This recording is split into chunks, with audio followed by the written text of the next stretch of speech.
Hi, and thank you for tuning to the Fight Zone podcast. In this episode, I talk with one of the key figures in IMMAF. Mikhail Mazur is IMMAF International Mixed Martial Arts Federation Data and Analytics Manager. His former experience includes Director of Communications and Information for World MMA Association, Newsmaker, and Coordinator for M1 Global. While his work often is going unnoticed, Mikhail and his team ensure smooth running of IMMAF events, from registration to publishing the results. He is based in Vietnam, where he works for promoting IMMAF in the region. We talk about the steps ahead of IMMAF for the Olympic recognition of the MMA sport, incentives for local athletes and promoters to join the IMMAF federations, and how IMMAF is organizing the upcoming IMMAF Youth MMA World Championship in Sofia, Bulgaria. Follow Mikhail and his Facebook page, which is mikhail.mazur, link in description, and I hope you enjoyed this episode as much as I did. Hi, I want to let you know about my student Liam Benton. He is 15 years old, Australian MMA athlete from Gold Coast, Queensland, Australia. His family is trying to raise money to get him to Sofia, Bulgaria to represent Australia in the IMMAF Youth MMA World Championships end of July. Liam has been working so hard to make his dream a reality, and he is close to make them happen. But it's particularly tricky at the moment due to COVID. It is a very big privilege and honor to compete in the World Championships, and we are so very proud of him to have gotten to this level in the sport that he loves and wants to pursue as his career. All the money that will be raised will go towards the registration, flights, accommodation, and quarantine costs on his return to Australia. His dad will also be traveling with him to support and corner Liam on his flights. Thanks so much for your support, and I hope you decide to help make this dream a reality too. His GoFundMe page link is in the description, and now back to the podcast. Why do we fight? To protect home and family. To preserve balance and bring harmony. For our kind, the true question is, what is worth fighting for? The Fight is All podcast.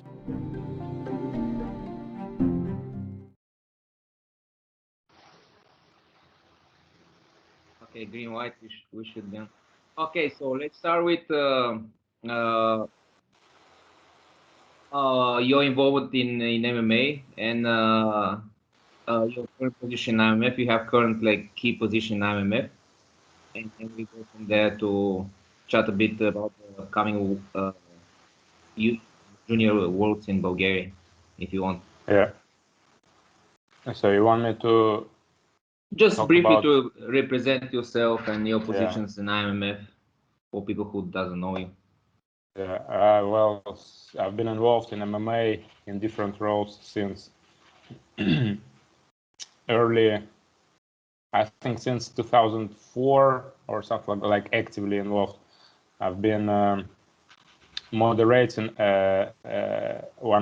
two of the largest Russian-speaking MMA-related forums, and then I got involved with M1 Global.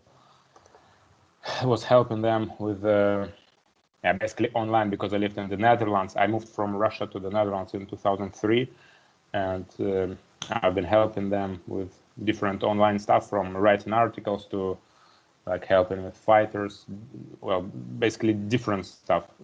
Everything that I could do remotely, I did. And since 2012, Vadim Finkelstein, who was the president of World MMA Association, WMMA, or WAMA as people used to call it, he asked me to become Director of Information and Communication. So I obviously agreed, and since 2012, since inception of the association, I've been involved with amateur MMA. Well, I did again everything, a lot of stuff. When we were holding events, I was doing the registration, overseeing how the event is happening, or what else? And negotiating with the new countries, accepting new countries to our association, etc. And then in a couple of years ago, when the merger happened between IMMAF and WAMA, since then I've been involved with this union, or this just call it IMMAF to keep it short, and yeah, there I've been doing different stuff again, not limiting myself to one role. Like when we met each other, it was in Australia, and the thing that I did there was overseeing the registration of athletes, and then during the check-in day, it's basically day zero, one day before the actual competition starts, I was responsible for check-in, which like people fly in, athletes, coaches, teams, they need to be officially checked in if the information they had entered before into the Minex match registration system, if it's correct, like the passports, etc., and photos. Because like based on my experience from previous years, we had some countries like we were doing the Kyrgyzstan Asian MMA Championships in Kyrgyzstan back in 2017, I believe, and we did it in Kyrgyzstan. So Kyrgyz fighters are so keen, they like fighting so much that even some people were using their brothers' passports to sneak in, or 17-year-old guys were trying to fight. No, I'm okay, I can fight, or they said I'm 18 years old. So, we need the athlete health is paramount, and we need to act in the best interest of the fighter. So sometimes there are mistakes, human factor, or sometimes they do it deliberately, trying to, get some benefits to themselves, or just trying to fight by any means necessary. So yeah. And then what else for IMMAF I've been doing? Well, recently, since last October, I think, I kind of took the role of IT officer. I would say I'm kind of overseeing different IT-related projects. Like recently launched, it's not officially launched yet, but it's already active. That's a database, fighters database.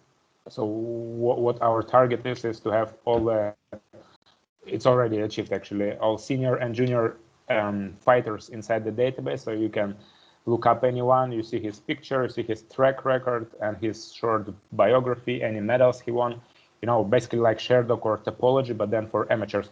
Of course, as of now, we limit ourselves to IMMAF events.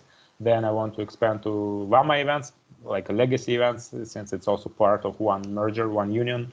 And then hopefully that's a bigger picture. Like we want to have all the amateur, at least national championships under our federation's belt. So I have like, I don't know, Mohamed Makayev, he had maybe, like 10 fighters out of my head under IMMAF, but he's 24-0 in amateur. So it means he had 1,000 fights in amateur in different organizations. So we want to have it all, or at least national championships of England in his case, or something like that, So anyone can open it and see how real track record of any amateur athlete look like. Sorry, I'm going too far inside each project. No, why not? Just, I have some kind of similar idea for the MAC in Australia, and what was your view to include these side tournaments into this database? I was not doing about that database. I just wanted to create a rank list, so to help select a national team fights. Generally, to put amateur rank list for the country. So we have overview on who is developing how, because as amateurs, most athletes are free to compete. They compete all various tournaments all over the place. So my idea was just to keep kind of track or record, because you have someone who is let's say have two matches in IMMAF circle, but then he has 10 fights outside, and I wanted somehow to try to organize this, for us as a national team, and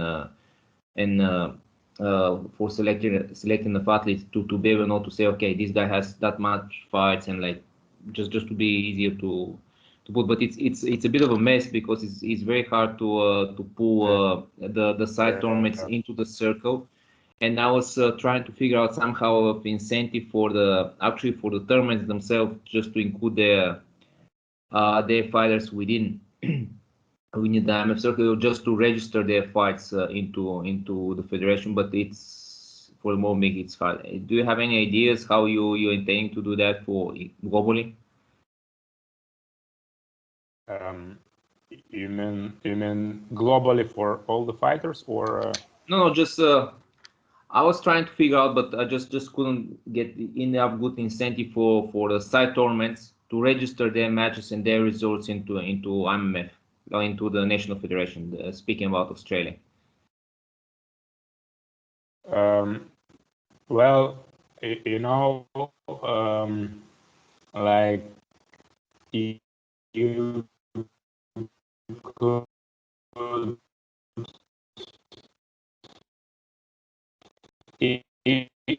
and eventually, pending resources, obviously, and time, we could enter all of these events, and that's something that I was talking about.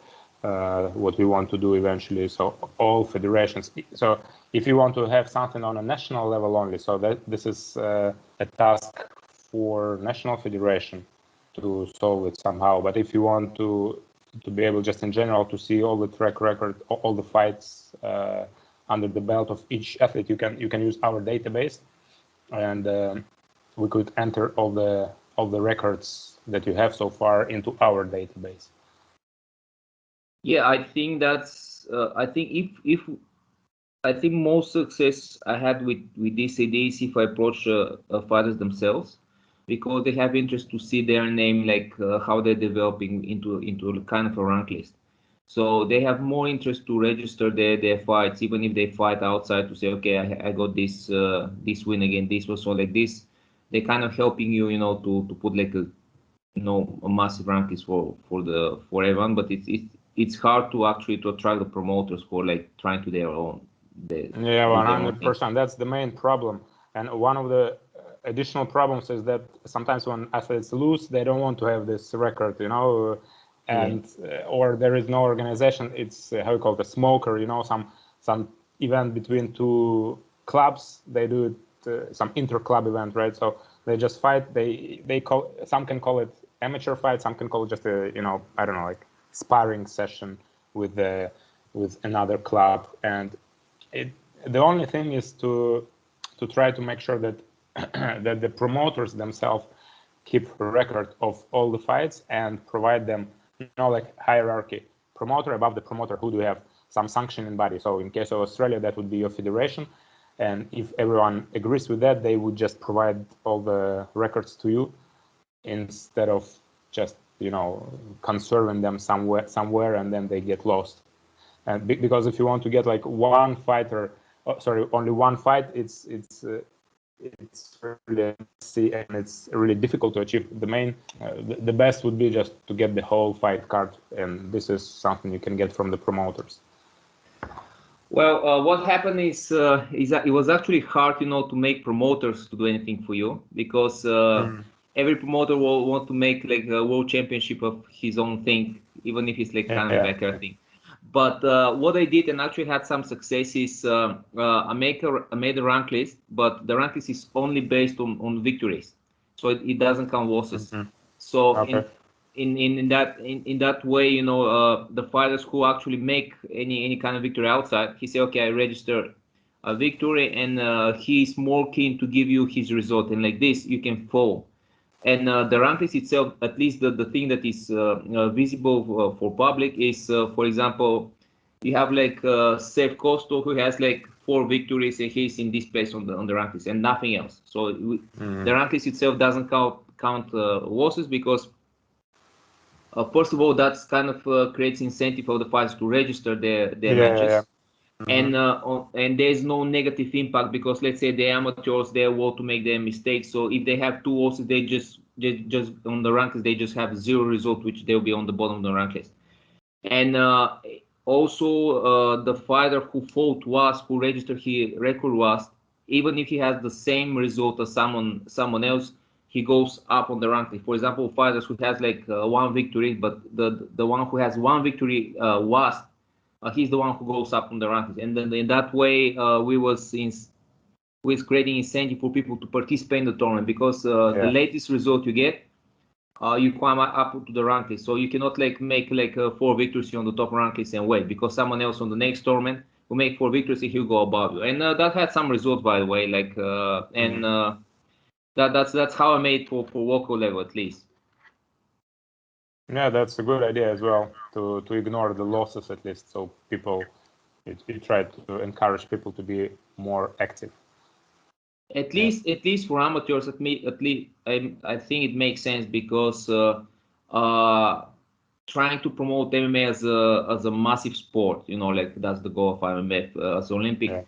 Of course, you know, like we appreciate the champions we have, but they have to be massive for the other people. So creating a rank list in that way, only based on victories, you can still like have kind of overview on how good is a fighter, because you know like where he's on the ranking.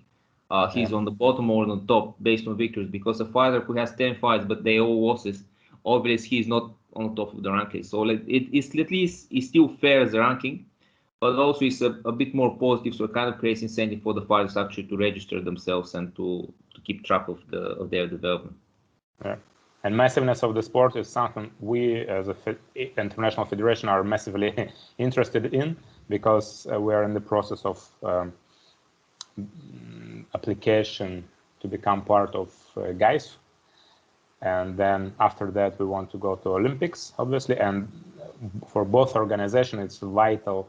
We must present the numbers, how many federations, how many clubs inside each federation, and how many athletes inside each club, be it recreational or active amateur competitors. So everyone counts, you know. So we need as much information as possible, and by stimulating people to participate in any events under our regulations, that would help us. Yeah, how is this process going? You're more, how to say, you have more insight on that, being on the place of our federations. How is this going? What's actually the steps that is ahead of IMMAF, you know, to fulfill to get there? Well, I don't think people know what GAIS is. It used to be called Sport Accord, but this is abbreviation. Let me think. Global Association of International Sports Federations. And association. I think the full is GAIS or something like that. So this is a step which you must make in order to go to Olympics. So first you need to become part of GAIS. We apply. I'm not sure I can like disclose all the details. It's been dragging on for a long period of time, and negotiations are ongoing. Officially, and this is basically how it is, we comply with all the rules. The rules are you need to be active for, if I'm not mistaken, 5 years as an international federation, which we have been.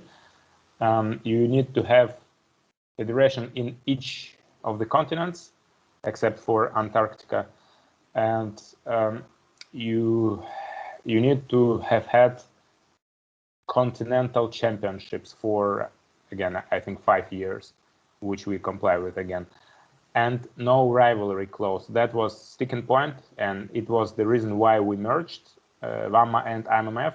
So now there is no there's basically nothing that should juridically stop us from becoming part of GAIS, but it's not as easy, unfortunately, as we could hope. So it's still ongoing, and we hope to solve this issue by the end of this year, and then it will create a massive boost to all national federations, because, as you know, each country is unique and has different situations. Somewhere MMA is recognized by the government, by NOC or Ministry of Sports, which means funding and support from the government, or at least no problems from the government. You know, sometimes it's also a massive help if someone is not standing in your way of doing stuff. Other federations faced a ban of the sport like France used to be, right? So we have the whole spectrum from ban to complete support from the government. But when we become, not if, but when we become part of GAIS, then the governments cannot ban it anymore, because this is an institution which is recognized by all, basically like world governments, right? So if GAIS recognize MMA, then countries should recognize it too, or at least not ban it anymore, you know? So that would be a massive boost to evolution of amateur MMA at least. And yeah, that's what's going on. So we fight for recognition by GAIS. In that regard, how about the relations with Gamma? They also like claim that they're a world organization and that there's a bit of kind of bad blood between Gamma and IMMAF. Well, Gamma is headed by Alexander Engelhardt, who I know very well from WAMAC time, because he was our Secretary General, and we used to travel a lot together. And he's Dutchman. I lived in the Netherlands for 16 years. So when our merger happened, they founded a separate organization, Gamma, and now they also, I believe they also applied or in the process of application to GAIS. But as I just mentioned, all the rules or the requirements that need to be met in order to apply, they don't meet these requirements. So far they had only one event, which is World Championship in Singapore 2019, but they need to have had continental events for a number of years, you know, and GAIS use it again as a reason to decline our applications by saying there is rivalry clause again. But you know, just imagine, the world is so big, except for it's not only IMMAF and Gamma. There are many more so-called world federations which kind of regulate MMA. I can start world federation tomorrow, just register it anywhere, Chamber of Commerce, call it non-profit world federation. Just type in Facebook World MMA Federation, you will see the whole list of them. That's what I'm saying, like dealing with promoters, everyone wants to have like his own UFC, and you know, it's very hard to deal with them because everyone is thinking he's developing his own thing, and it's kind of hard to convince them, you know, just to get together. And I think it makes sense to think about, you know, some kind of incentive for those separate organizations just to get under the head of the World Federation, you know, start working within a more regulated and that's a common ground. That I think that will be better. Like as a promoter, I personally would do that, but it's kind of getting hard, you know, from time to time, you know, to convince you. You know, the people in our sport, they're very cool, but they're all tough and has their own ideas. So sometimes it's really hard, you know, to put them under one hand. Yeah, the thing is, we cannot actively chase everyone, and as soon as someone new pops up, we should not come to them and like, do you want to join us? Because, you know, sometimes it's also a game of power, and people want to have some high functions, and people need to be worth, you know. We, as you know, we are a really established organization with tens of employees, with many federations that have been active for years, and that have really proven themselves. Sometimes, well, you know, all people who have benefit of sport in their head, they join us or will join us eventually. But if some people just try to struggle against us or stop us, this is a different story. You know, we are really positive and pragmatic. We want to collaborate with everyone, but you know, it should go the both ways. It should be reciprocal. So people should want to work with us together as well, and not just try to, you know, block us or anything. So yeah. Well, so I think the correct approach is like since the federation is working in positive way for developing a sport and like creates opportunities, that should attract people just to join as a prestige, because, you know, it's one thing, you know, to make your own backyard tournament. One thing is to be under recognized federation. And from the opposite, and that's the experience I had here. You know, the federation should actually help developing the sport, not obstructing it. because we had a bit of struggle here in Bulgaria because we had a bit of disagreement with the federation for some stuff. Since the federation is active here in Bulgaria, they kind of obstruct the local tournaments, which makes pretty much like everyone in the local circle unhappy because if we're not able, we had like regular tournaments like before that, like pretty much every month there was amateur tournament somewhere. Now there's one national championship because the federation just, I don't know, it's lazy to make more, but it doesn't allow the private tournaments to go under the federation, which I don't find sense in that, And I was trying to talk with Stanislav about that, but it's for the moment it's kind of like somewhere there, like local tournaments should be on, and they should be, but they should be under the head of federation. Federation could help with providing judges, referees, regulation, and all that stuff, but banning local tournaments is not the approach. That turns too much people against the federation. People need to practice anyway, and we need massiveness of the sport. Yes, more tournaments, that's more people involved.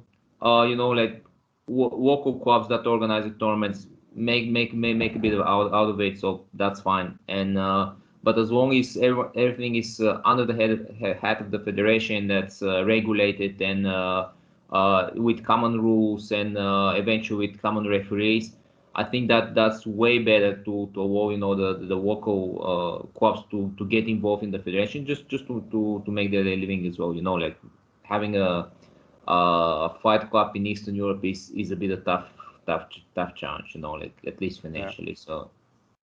You see, the different countries have different situations. Somewhere MMA is completely banned, somewhere it's recognized, but there are many federations, and because of the law is just not up to date, let's call it like that, and the only one official federation exists, but it cannot ban other federations from holding events.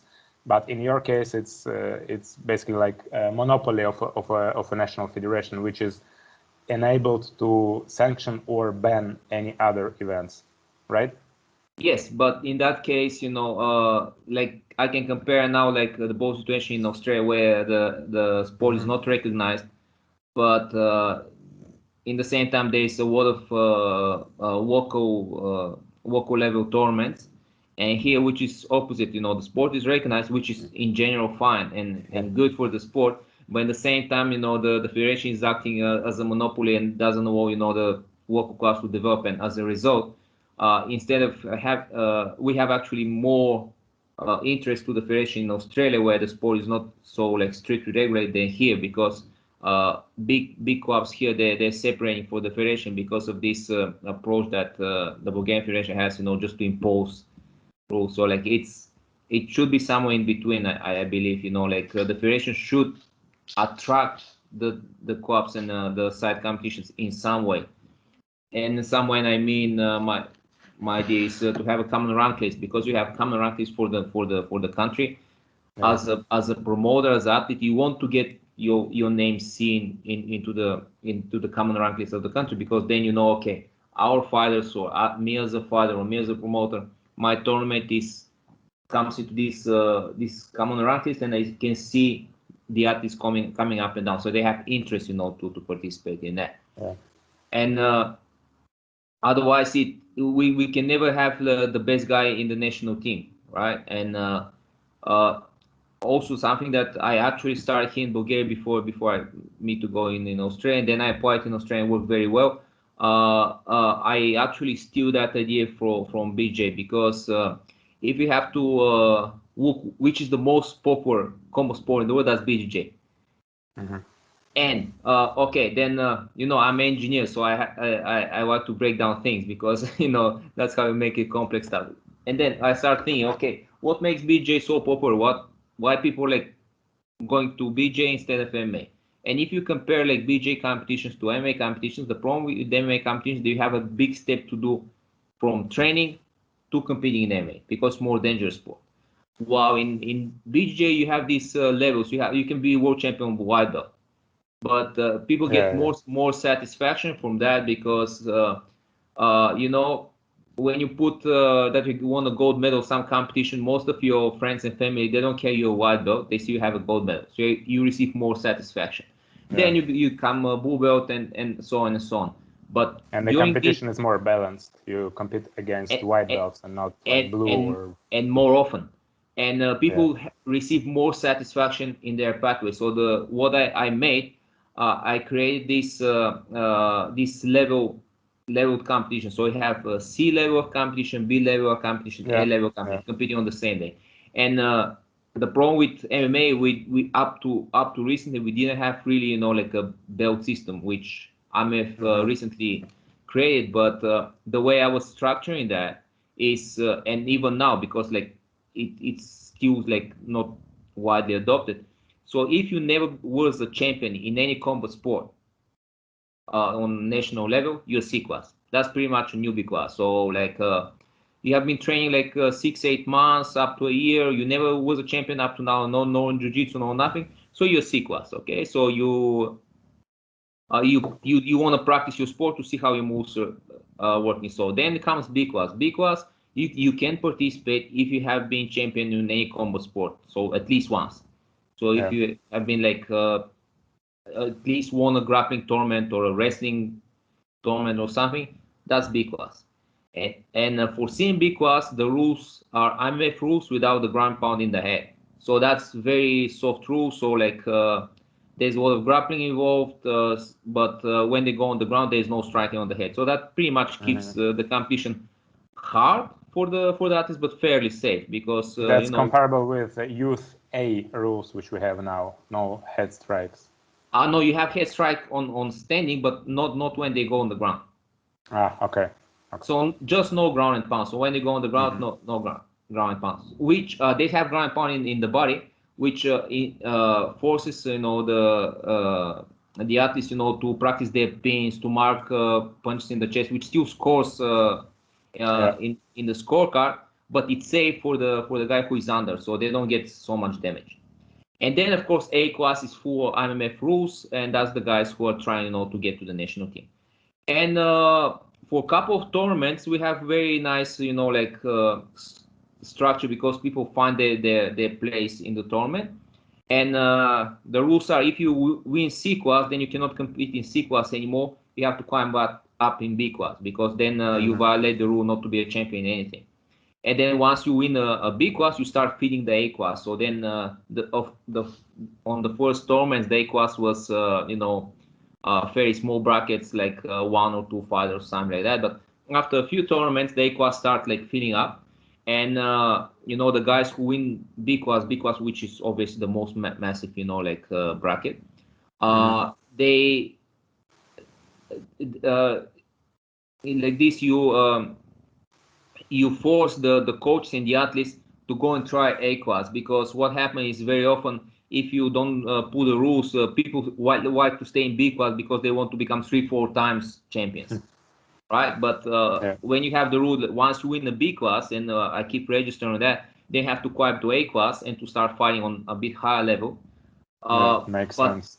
Yeah, but this makes sense because we climb up from C to B to A. So like up to this moment, you probably have like 10-15 matches, and you're fairly good athlete. So you can avoid yourself, you know, to start struggling, you know, to fight on full rules and climb to the national team. We have something similar in the Netherlands with kickboxing. Like when absolutely, as a former you can kickboxer, I actually know this in CBMA. Dutch kickboxing. They do that, and I think it's fairly well. It was very nice. Okay, let's talk about Vietnam scene in MMA. I've been in Vietnam 2014, 15, when in Hanoi. When to grapple there in the club, I think was Ronin BJJ in Hanoi. Yeah, they were fairly good guys, to be honest. You know, they was right. I was like traveling all around, so I was not in the best shape, but they give me a nice butt kick in BJJ, so it was was pretty good. BJJ is quite well developed here, and it's established. I know many people who compete there and rather many events which are being held on a regular basis. But MMA is a different story. Well, it was banned. It was not banned. MMA was not banned, but to hold an event, you have to apply for a license for each event. So if government doesn't give you a license, effectively it bans an event, you know, and that's what's been happening. No licenses, only some really exceptions. Maybe, you know, like one event a year, sometimes even less. So virtually no MMA. Then in when was it? When France legalized MMA a couple years ago, 1.5 years ago, like half year later, Vietnam also, you can call it, well, not recognized, but okay, legalized MMA. They created a national federation, which has not held any events so far, over a year already passed, but they've been busy with paperwork, a lot of paperwork, and even more paperwork, I guess you know what I'm talking about. So since I came to Vietnam, I reside in Ho Chi Minh in the south of the country. So Hanoi is obviously capital, but Ho Chi Minh is more like business capital of the country. And there are many MMA clubs. Okay, not as many as in more established countries where MMA has been existing for a long time, but at least 20 clubs, and some of them are really good, you know, really good equipment, and it looks really nice. Some of them are hardcore, you know, how we used to do it 20 years ago, but the interest is there, and country is 99 million inhabitants, so that says a lot, and it's quite fast developing country, and people really want it. And yeah, what else? So the federation is there. I've been lobbying them becoming part of IMMAF. Obviously, since Vietnam is in close proximity to Singapore, Southeast Asia, and Gamma is supported by ONE FC, they were thinking about joining Gamma, and I think they even announced that, but nothing was signed. Again, some political stuff going on, I think. Then eventually I've been meeting with some people, and the last thing that happened was the federation pardon, organized seminar they started in Ho Chi Minh. Like basically they want to do in two parts of the country. First one was Ho Chi Minh and south of the country, and then center and the north would be held in Hanoi, a series of seminars on health, on regulations, etc. So they invited me as well as an IMMF ambassador, you would call it. I was basically doing an introduction on amateur rules, all together, you know, everything, a little bit of everything, amateur rules, health of the fighters, especially points, how athletes make score points during the fight, and band techniques, because local federation is comprised of people from classic martial arts with classic background, and they sometimes they lack understanding of modern MMA, and so things like elbows, well, groin strikes, eye gouge, etc. So I just had to explain to them, and even about like submissions, or that the head strikes are banned in youth events, because health is paramount, you know, all that stuff. So we don't need people to get injured or die, especially if it's young athletes. You know, it's so logical to me and you, but for a country that embraces a sport from scratch, basically, they can learn really fast, but they still need to learn. So this is something I was explaining to them, and also, well, lobbying and advertising our IMMF federation, because we are really well established. We have 16 committees that concentrate on every single aspect of sports, starting from good governance for a national federation, and to athlete committee, even like transgender committee. You know, we have it all, really everything, and we are able to help. We are here to help if they want. And well, I consider myself that the event was quite successful, according to me.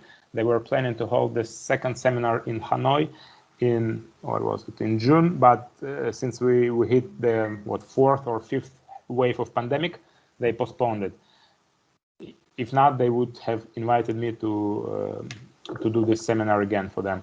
And the first seminar was how many people? It was quite a big room in some military academy, and there were over, I did not count like exactly the number, but just by my eyes, with my eyes, I saw over 100 participants from, it's a communist country, but this is something good, because when they invited people, each club had to come, and that's great. They want to regulate. They say, they give an order, everyone should come, because we need to start educating everybody, and everyone should be aligned with with everything, rules, etc. So everyone came, and it was quite successful.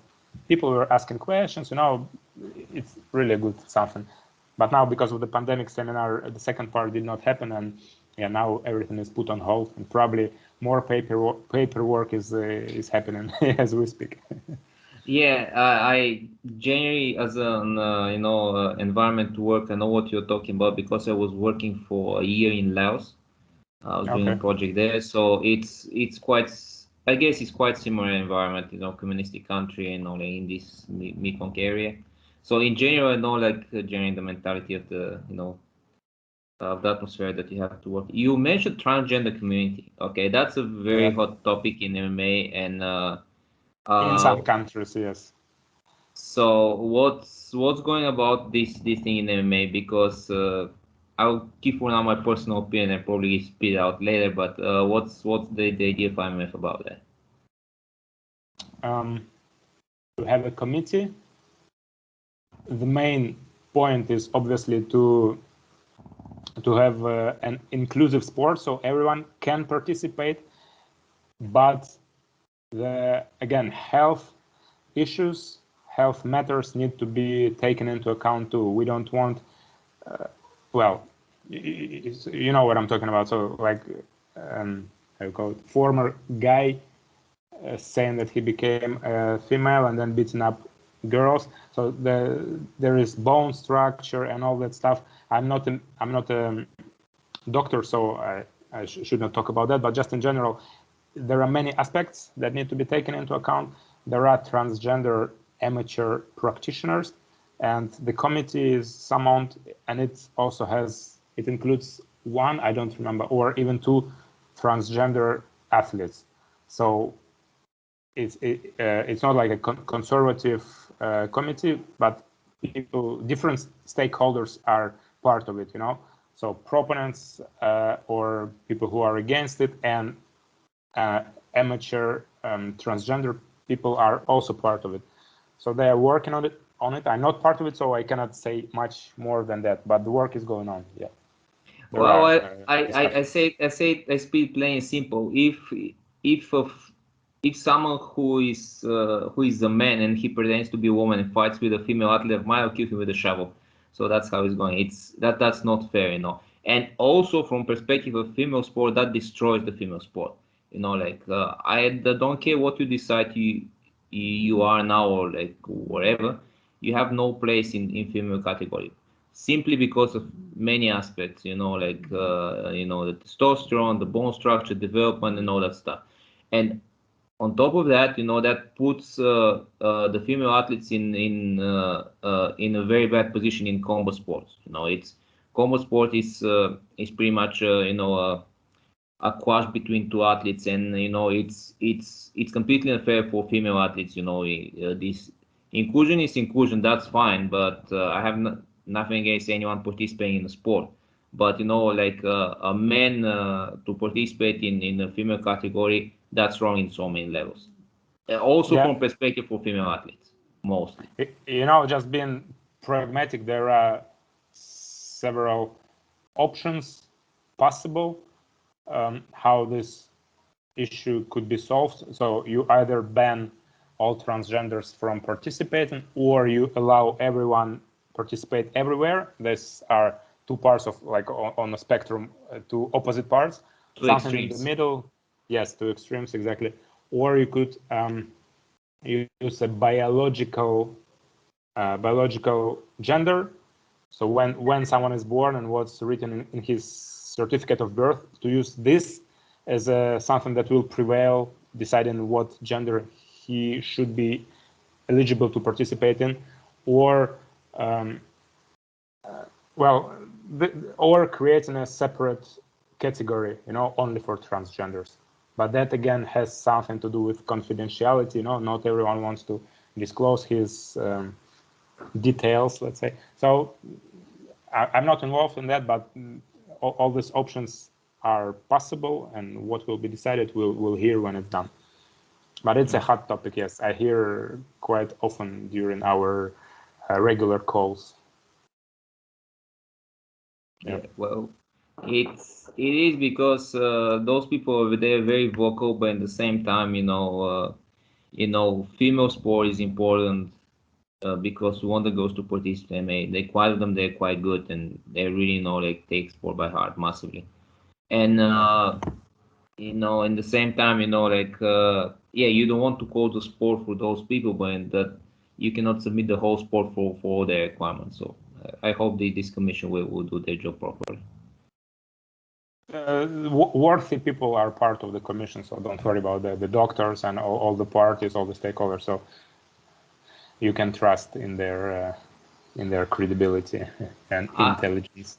I hope. Recently, I progressively losing much trust in doctors because I see a lot of bullshit around the world. So I hope. Let's talk a bit about IMMAF World's yachts that are coming now. So there's a lot of troubles, not only from port organization. Traveling is hard. Different countries impose different restrictions. Give example for Australia, it's very hard to exit the country because you have to ask for permission to exit the country if you're a permanent resident or a citizen of the country. And then on the way back, you have to stay under quarantine, which is in the hotel that the government chooses, but in the same time, the expenses come on you. So the athletes face a lot of troubles. One of actually the only Australian athlete that is trying to travel to the worlds is my student Liam. So he's facing all these struggles. He just trains, right? So he's 15, he doesn't care, but all comes to his family who are trying to help, to overcome this. So it's quite a bit of a struggle. We created a GoFundMe for him, to try to help them, to ease the load, because I think it came the cost for all this adventure comes about $10,000, which is quite a few. So how is going in the other countries, and what IMF is doing, to try to ease the athletes with that? Well, we have all sorts of situations for different countries. Like we have Ireland, where Conor McGregor sponsors the whole squad to go there, and they have many fighters. Ireland is one of the most active federations in our federation in IMMAF. Or you have African countries, like we had Senegal and South Africa, but sadly they will not be able to participate because they are on a red list in Bulgaria, in European Union. And this list gets updated sometimes on daily basis, which also brings other countries into risk. And actually, however, I'm quite positive because the turnout is quite high, despite everything that you just mentioned. And we have, in 2019, we had 26 countries. This year, so far, we have 24 countries. Considering pandemic, that's huge success. And numbers-wise, we have 100 more participants than we used to have in 2019, which again says a lot. And we'll see. Like, I believe it when I see it, right? So people need to arrive first. We'll see if everyone makes it, but judging by registration numbers, that's really good. So yeah, as I said, Africa cannot come. We had one more country, if I'm not mistaken, like Senegal or Zambia trying to come, but they're on red list, obviously. Then like Malaysia, we have a colleague of mine, friend, who lives in Malaysia. He's supposed to come, but it is also like on semi, like what was it, orange or something list. So he needs to get his vaccination. Or Tajikistan as well. They were just put into different category by European Union. So now they all must have vaccination. 2 shots to be able to come. So each day, a lot of stuff happens, and Bulgarian Federation has been really active, helping everybody, creating letters, invitation, and checking the government requirements, and taking care of PCR tests upon arrival, creating bubble, etc. So it's going quite well, and we hope that it will stay the same way, because we have less 20 days before the event starts. If no major issues, it should be a successful one. We'll have 3 days of competition. First day will be Youth A, then Youth B, and Youth C the last day. Mm-hmm. And as long as I understood, the athletes going to be in bubble. They will be transported from the airport to the hotel, where the competition is going to be held within the hotel, so they're not going out. Yeah. And for my understanding, then after the competition, they pretty much will just go back. So they're not exiting the bubble as much as I understood that. Sure. Yeah. Departures on August 2nd. Yeah. I won't be able to come. I'm in Vietnam, which has been protecting its population quite well so far. But one of the drawbacks is that you cannot leave the country. Like, international flights are canceled in Ho Chi Minh as of now, and Ho Chi Minh now is a bubble, is in lockdown. And even if I make it out of the country, I won't be able to come back. They don't allow people to fly in. And even if I'm able to come back, I have to stay in the quarantine for 21 or now even maybe 28 days on my own costs, and it's quite expensive. So there are 3 barriers which, even if I do it, it's just too much troubles. Well, it doesn't make easy, like running international sport event, isn't it? Yeah. Okay, big fight coming, at least an interesting one. Conor McGregor and Dustin Poirier. Your predictions? Well, nothing special, or nothing that differs from all other people's minds. I think first round it's gonna be Conor. It's basically gonna be the same like the second fight they had. It's either Conor McGregor in the first round, and from the second round, or it's gonna be Poirier. Yeah. Well, I bet on Poirier for this one. I think it will go very, very similar to the first fight. I think he's a favorite for sure. Yeah. I think he has more tools in the box, to solve this one. We'll see. But Conor is getting noisy again, so I don't know. At least And that's creating a what bit he's of a famous habit. for. That's how he generates revenues. Good for him, good for Poirier as well. Yeah, not awesome for the sport. I'm not a big fan of his his marketing, but obviously works. Well, just think about that. Last, I don't know, 10 years, there has always been at least one, not many, but 1 or 2 noisy fighters. Like Chael Sonnen was insulting Brazilians left and right. Before Brock Lesnar, not as much, but he was already famous, from pro wrestling. And then Colby Covington. What's his name?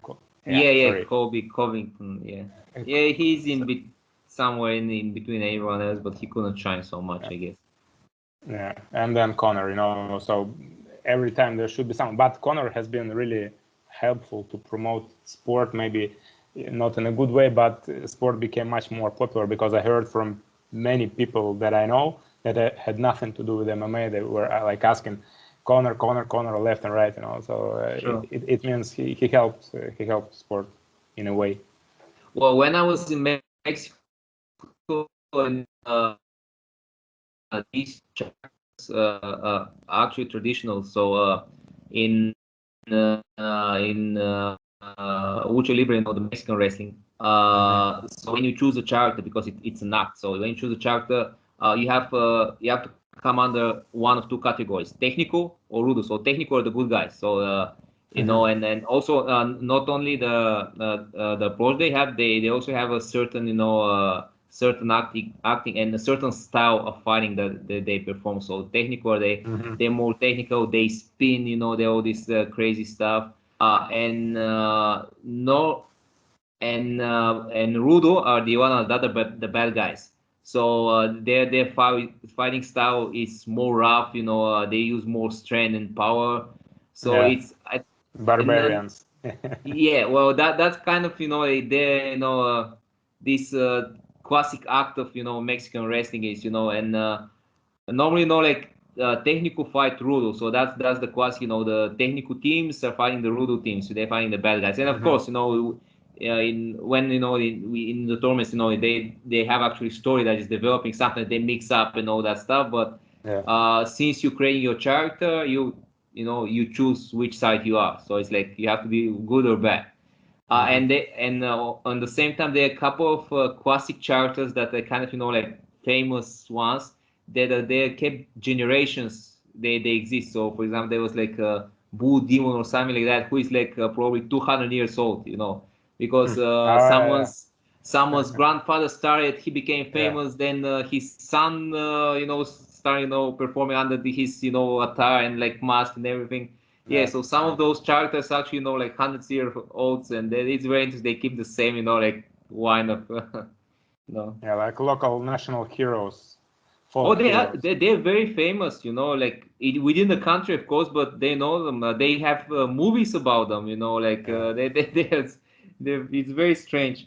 It's when I was there, I wanted to see that because like about Mexican wrestling, but I wanted to see that, and it's quite cool, entertaining because it's a fake fight, and I was like, I wouldn't be impressed that so much about that, but I want to see. But when you go there and you get into the story, it becomes very funny. It's normally quite comic, so it's kind of funny.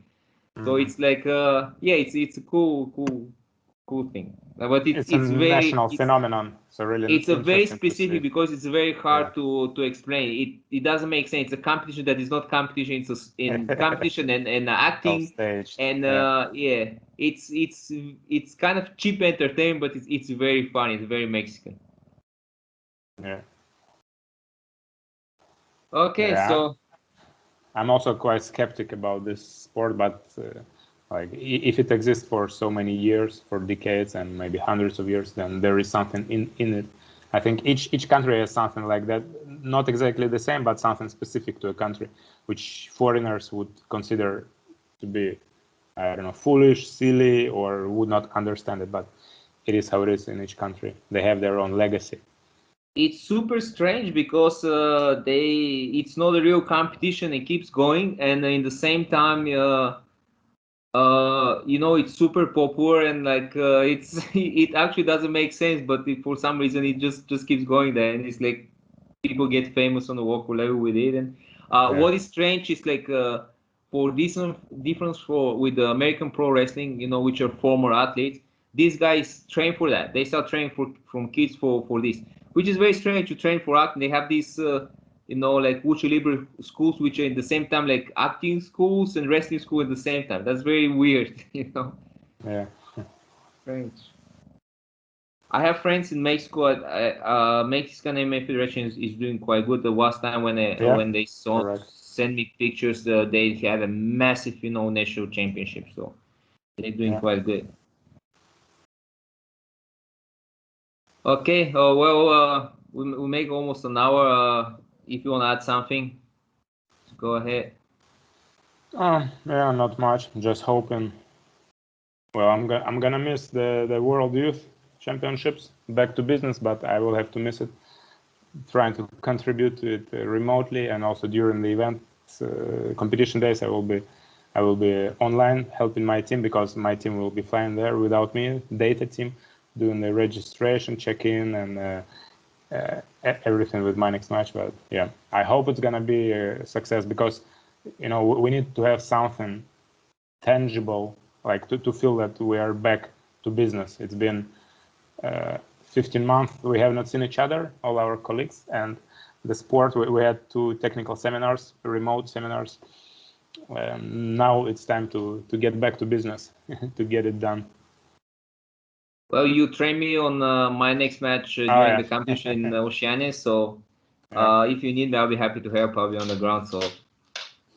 Okay, it's a good idea. We can discuss it offline if like we need more people, or if you are available. I'm for sure. I'm based in Sofia, so I'll be here anyway. So I'll be happy. But Sebastian, you are like a coach of the guy that will come if he comes from Australia. For the moment being, yes. But the thing in Australia is like this. So you have to exit the country. You have to present a certain set of documents, which we made with.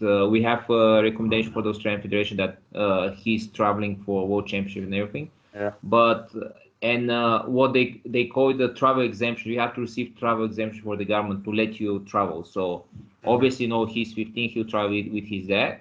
But for the moment being, we're still waiting for this exemption to come out. Okay.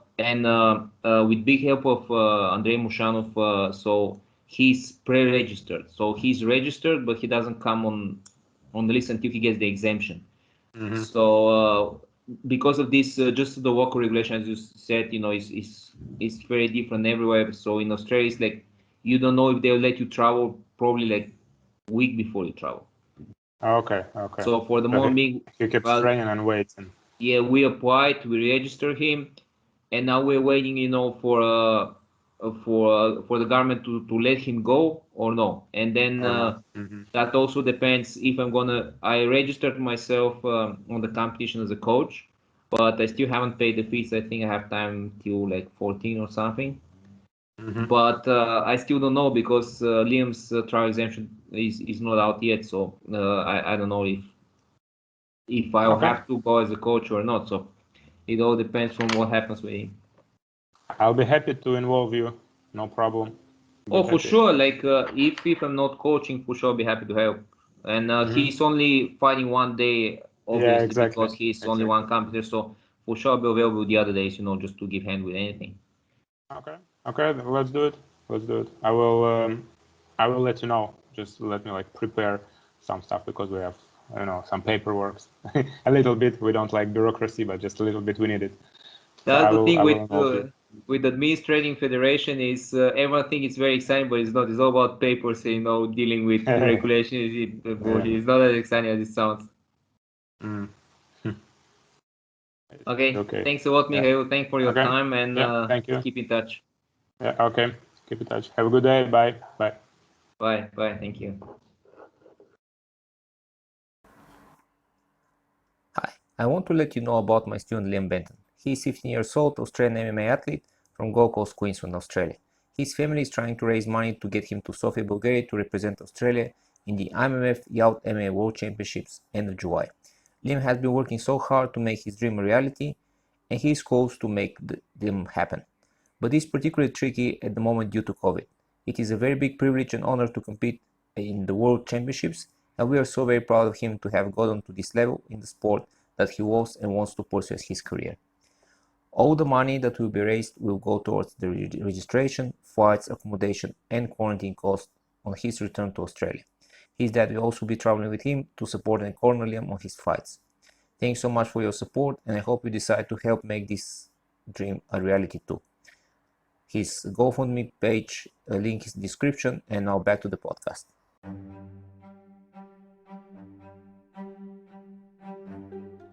Thank you for listening to the FightZone podcast. Subscribe in your podcast app to receive the next episode. Stay strong and stay safe.